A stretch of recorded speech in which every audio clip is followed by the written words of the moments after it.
In December 1941, as Japanese bombs fell on Pearl Harbor, the wave of conquest spread rapidly across Asia and the Pacific. From Malaya and Hong Kong to Borneo, Japanese forces captured one strategic position after another, paving the way for domination of Southeast Asia. Within that plan, the Philippines, then an American colony, was a key objective. Controlling the islands meant commanding vital sea routes between the Pacific and Indian Oceans, securing Japan's southern flank, and gaining access to the region's rich natural resources. On the morning of December 8, 1941, just hours after Pearl Harbor, Japanese aircraft launched massive air raids on the Philippines.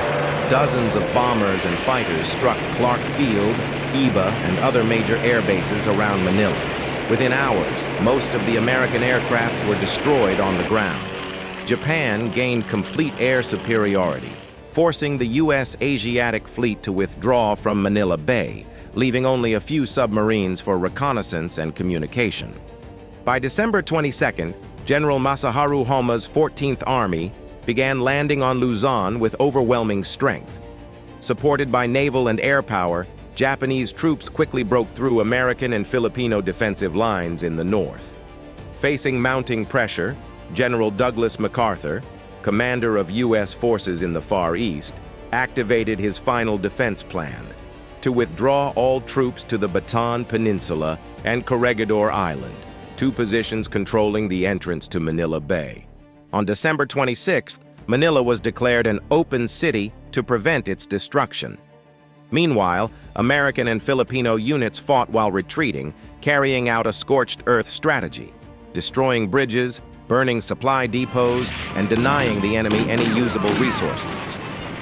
By the end of 1941, roughly 15,000 American soldiers, 65,000 Filipino troops, and more than 26,000 civilians had gathered in Bataan. They had weapons and determination but little food, barely enough for 2 months, while the plan had assumed 6. As Japan tightened its grip on Southeast Asia, Bataan and Corregidor stood as the Allies' final stronghold in the region, soon to become the scene of one of the Pacific War's most grueling and tragic battles.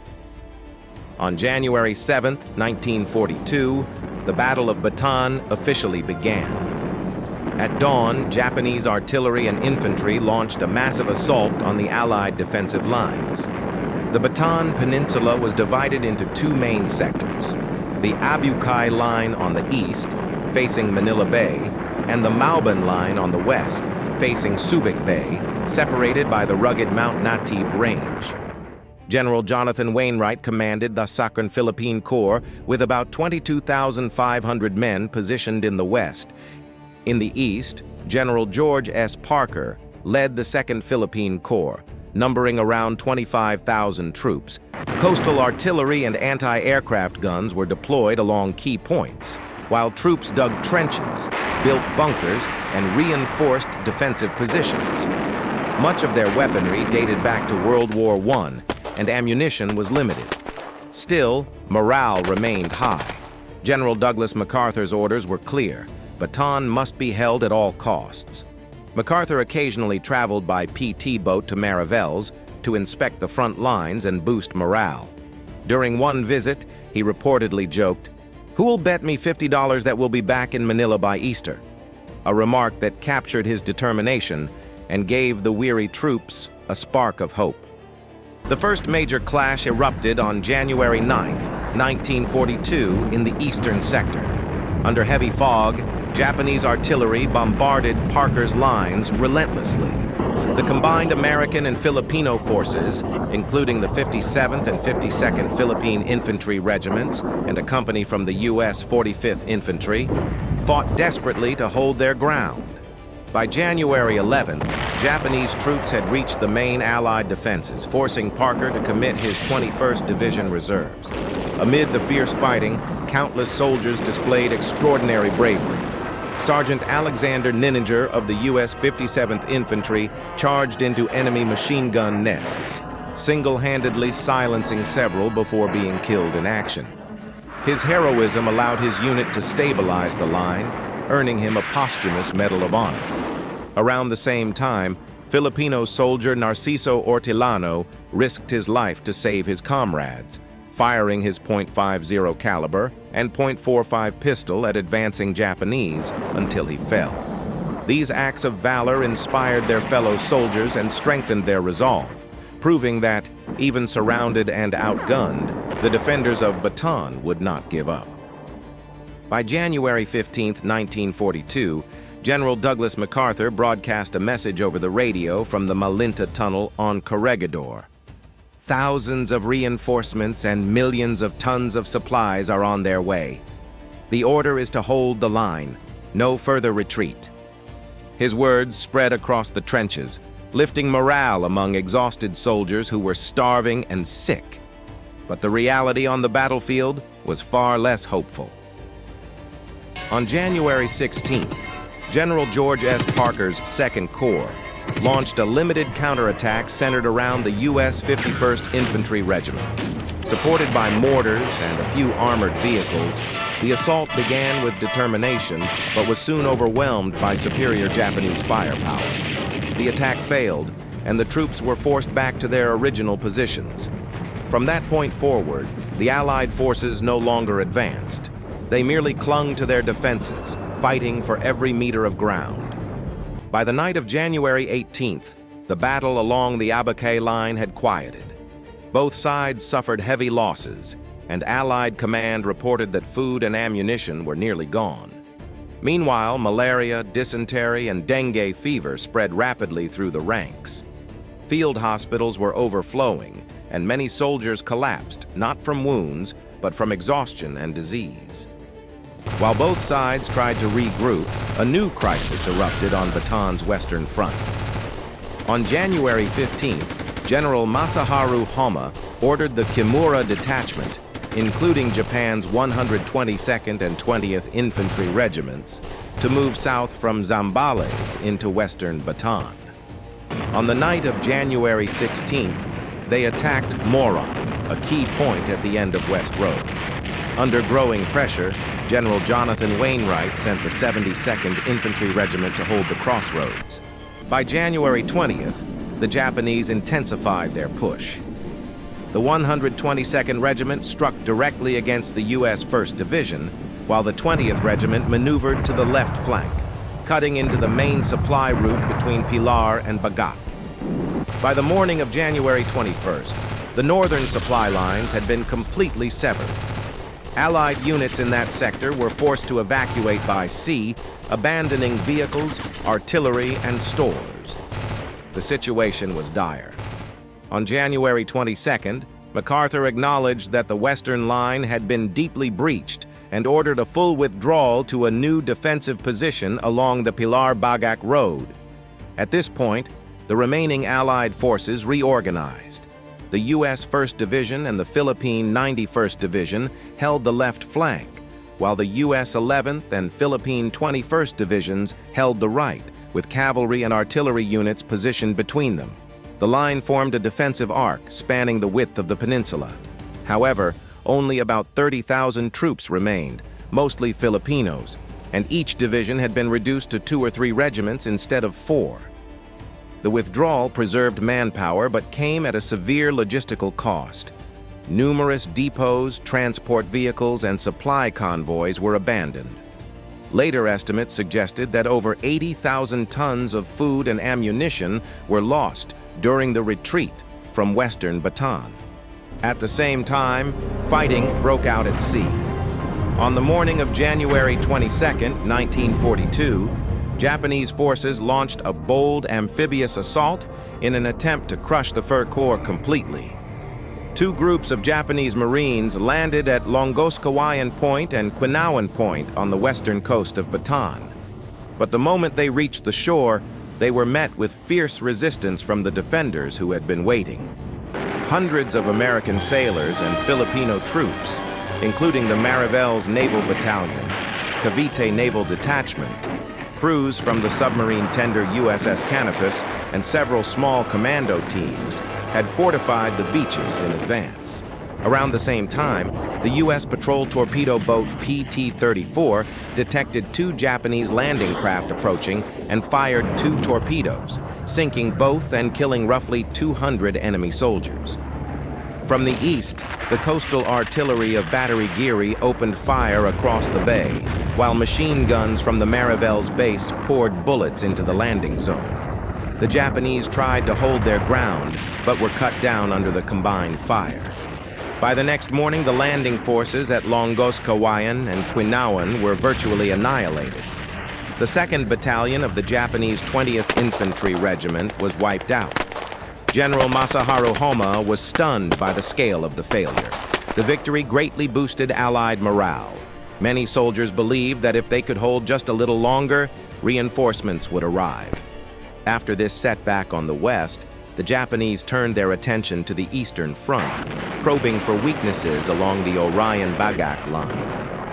On January 26th, the 65th Brigade under General Nara advanced through the Katman Forest and along the Pantingan River toward Orion. They were met by units of the Philippine 51st Division commanded by Colonel Boots, who resisted stubbornly but were gradually pushed back by the Japanese 9th and 141st Infantry Regiments over 2 days of fighting. Then, just after midnight on January 28th, the Filipinos launched a surprise counterattack in the dense jungle. Acting quickly, Brigadier General Richard J. Marshall, commanding Le Corps, ordered the 41st Division under General Vicente Lim to reinforce General Parker's sector. At dawn on January 29th, the Allies counterattacked with everything they had. The Philippine 41st Infantry, the U.S. 51st Combat Team, the 31st Engineer Battalion, and part of the 21st Division advanced together against Japanese positions near the Orion Hills. The battle was fierce and close quarters. Mortars, heavy machine guns, and American bazookas thundered alongside Filipino rifle and bayonet charges.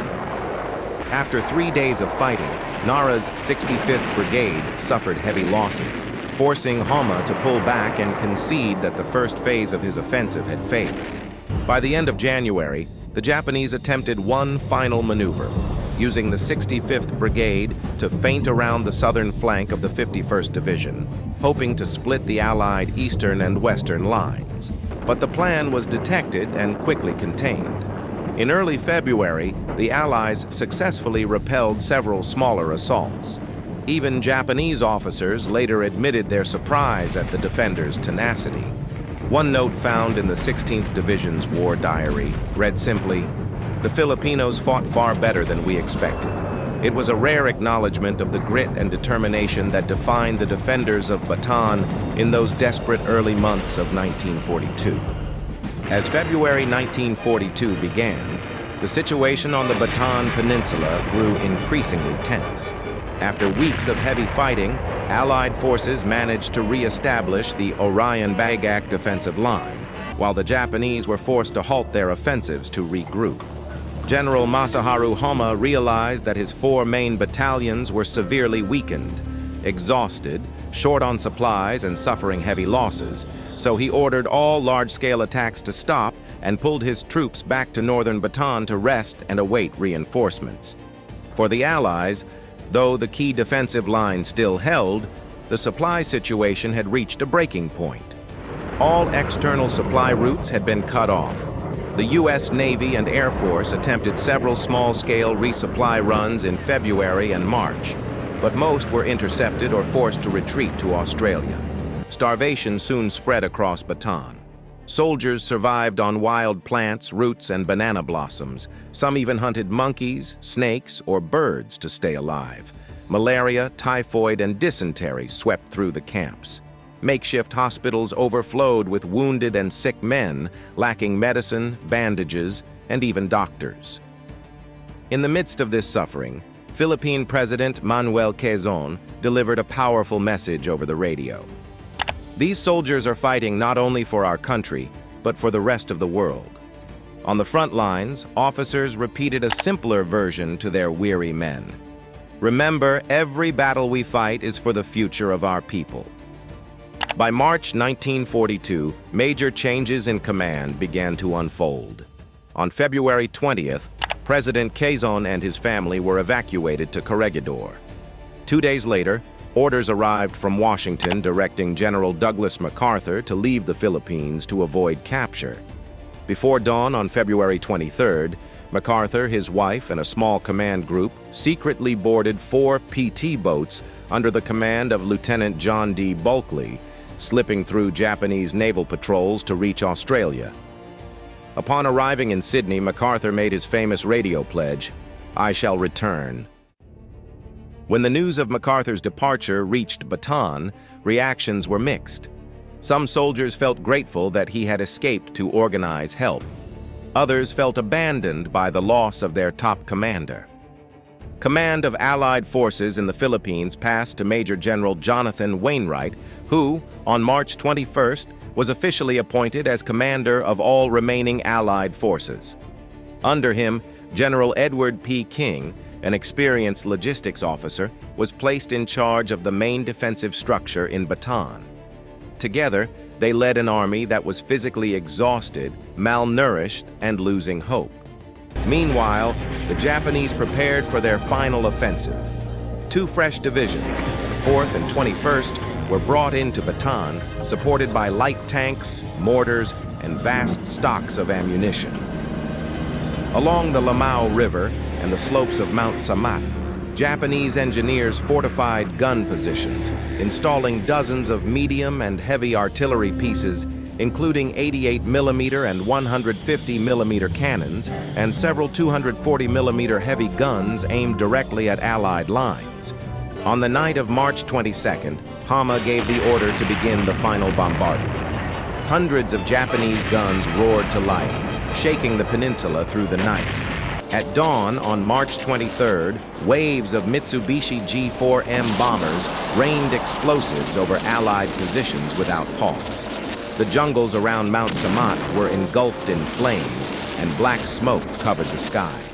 Inside bunkers and trenches, American and Filipino soldiers watched the horizon glow orange and realized what it meant. After weeks of silence, the final assault had begun. The hour had come.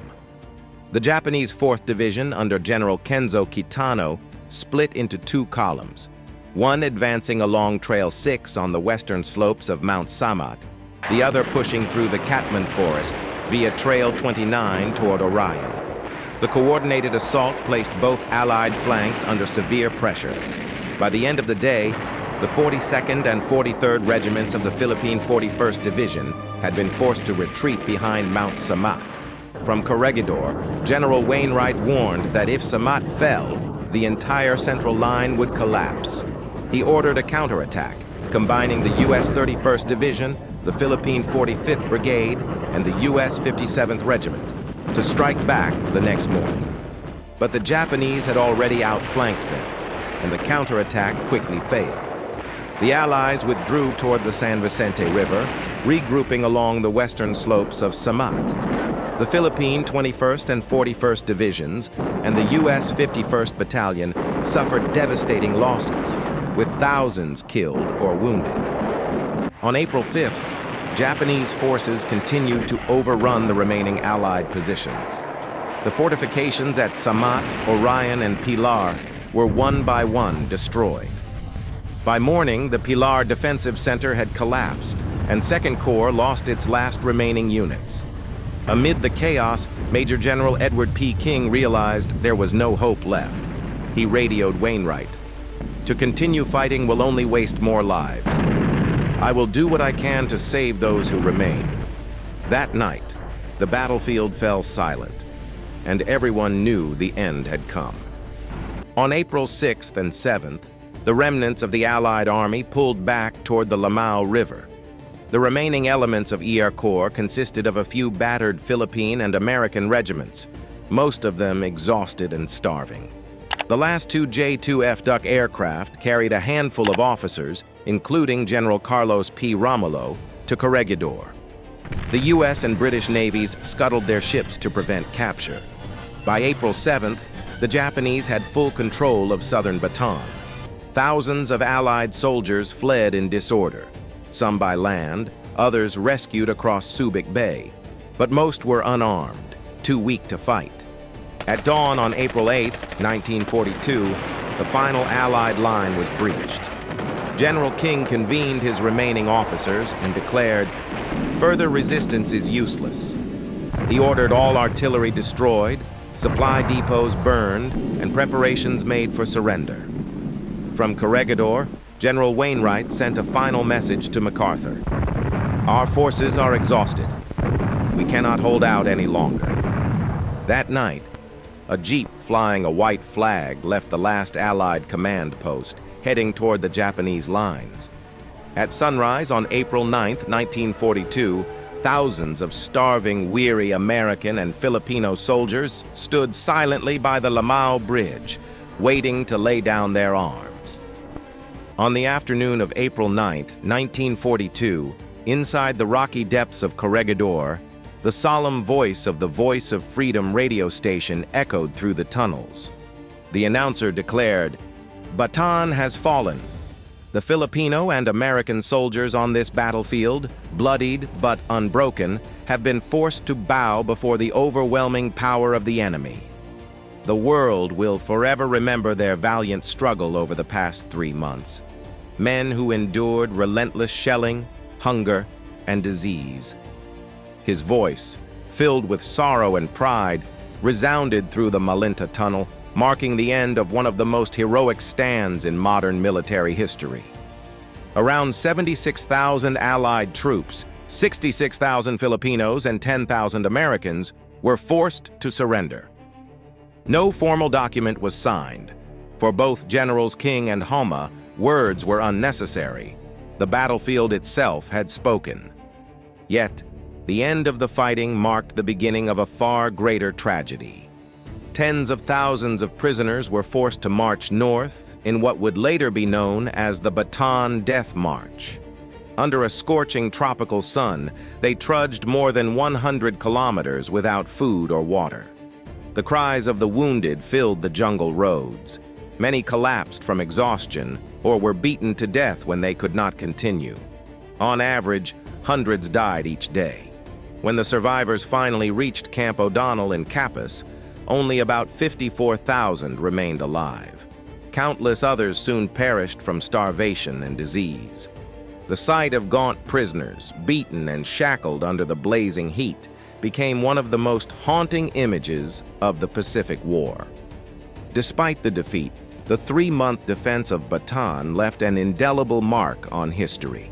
The combined U.S.-Philippine forces had delayed Japan's advance, buying precious time for the Allies to regroup and prepare counteroffensives across the Pacific.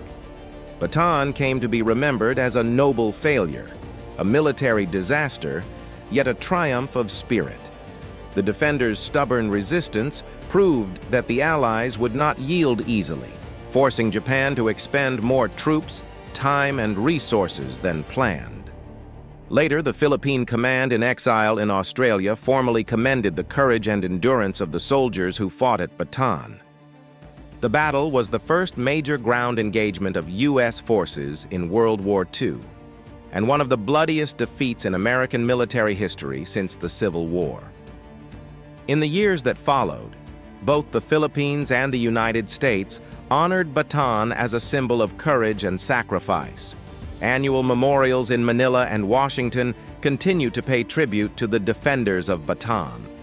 Many veterans would recall President Quezon's words. They fought not only for themselves, but for the whole world.